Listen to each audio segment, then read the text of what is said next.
शान साहब, बहुत शुक्रिया आपके वक्त का। आमिर साहब, ये बताइए क्या शेड्यूल के मुताबिक ही मियां साहब की वापसी हो रही है?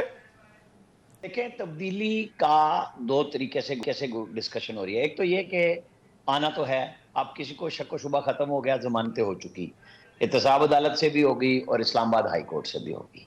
अब मेरी दिन में आदम नजीर तारड़ साहब से बात हुई थी, तो वो कहने लगे नहीं, हमने इस्लामाबाद हाई कोर्ट में मियां साहब का जो टिकट बताया है वो यही बताया कि वो दुबई से इस्लामाबाद आ रहे हैं। तो टेक्निकली मियां साहब को इस्लामाबाद में ही लैंड करना है और उसके बाद वो लाहौर चले जाएंगे। अब आपको भी पता है कि अगर हम इस्लामाबाद में लैंड करते हैं तो उसका मतलब क्या होगा कि आपको इमिग्रेशन करानी पड़ सकती है। तो वो अगर उस मुसाफिर 152 हो जहाज में, तो इतना टाइम लगेगा कि जितनी देर में इमिग्रेशन होगी और उनके लॉयर्स वहां एयरपोर्ट पे आ सकते हैं कि कुछ पेपर अगर अदालत में जमा होने हैं मियां साहब के साइन से, वो हो सकते हैं। क्योंकि बायोमेट्रिक वगैरह की शर्त तो नहीं थी और वो कोर्ट ने एंटरटेन कर लिया है उनके प्लीडर के तौर पे अता तारड़ साहब को। तो अब हम सब जो लोग, जैसे मैं खुद आया हूं और जो 1990 दिरहम इसके लिए जमा कराए हैं हमने टिकट के लिए, वापसी के लिए, तो वो हमें मैसेज यही आया हुआ है कि जी आपको ट्रैवल डॉक्यूमेंट यानी टिकट इशू किया जाएगा। अब वो टिकट आ जाए तो मैं आत्मी तौर पे कह सकता हूं कि जी हाँ, इतने बजे फ्लाइट है। वैसे अभी तक वही प्लान है कि सुबह 8:30 बजे दुबई टाइम में पाकिस्तान के लिए रवाना हो जाएंगे नवाज शरीफ साहब और उनके साथ जो अच्छा। और आमिर साहब, तकरीर के हवाले से तैयारी है? क्योंकि ये बहुत बात हो रही है कि वो तकरीर में जो अपना बयानिया रखेंगे इंतखाबात के लिए, वही मुस्लिम लीग नून आगे लेकर चलेगी। तो अब क्या इस वक्त बात हुई है पार्टी के अंदर तकरीर के हवाले से? क्या बातें करने वाले हैं मियां साहब मीनार पाकिस्तान पर? देखें, नवाज शरीफ साहब के इस वक्त ज्यादातर बातें वो जो बोलते हैं और जो उनके लिए लिखते हैं वो इरफान सिद्दीकी। आज हम दोपहर उनके साथ थे। हाँ। उनका कहना यह था कि जी वो ज्यादातर जुबानी बात करेंगे। अगर हम नवाज शरीफ को डिस्कस करें कि मैं जितने सालों साथ उनके साथ ट्रैवलिंग मैंने किया है, नवाज शरीफ अपनी बात से पीछे नहीं हटते। यहाँ पे ये जो कहानी होती है ना, क्योंकि ये सिर्फ मीडिया ने हाइप क्रिएट की कि जनरल फैज का नाम ले लिया, जनरल बाजवा साहब का नाम ले लिया, उन्होंने गुजरावाला के बाद दूसरी दफा नाम लिया था, या बीच में आप लोग रिकॉर्ड ले हैं ना कि कब कब उन्होंने तकरीर किया। उन्होंने जब जहां बोलना होता है बड़ा कैलकुलेटेड बोलते हैं।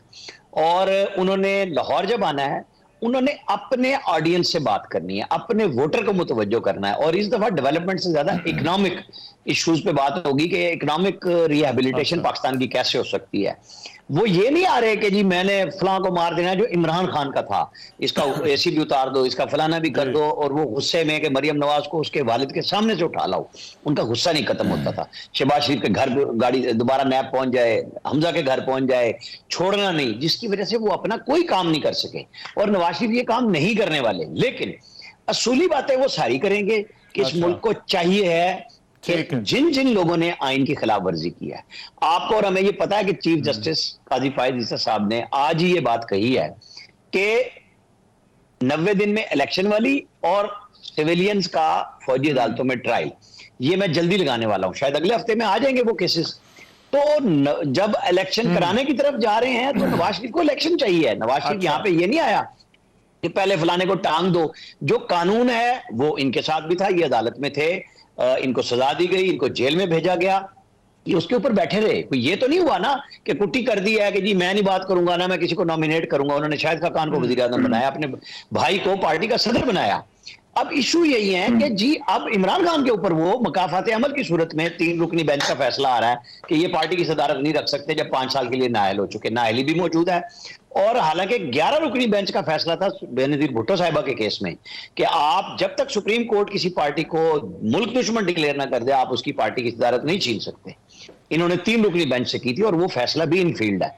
अब वो कॉन्शियसली और अनकॉन्शियसली जो गेम थी वो सबके गले पड़ी हुई है। अब साहब चले और आखिर रहेगा, अब एक मुफाहमत और डील का तासुर तहरीक इंसाफ पहले से तनकीद कर रही थी, लेकिन पीपल्स पार्टी भी कुछ बातें कर रही है। इसको किस तरह से दूर करेंगे मुस्लिम लीग नून, और खासतौर पर मियां साहब के लिए तो बड़ा सवाल है।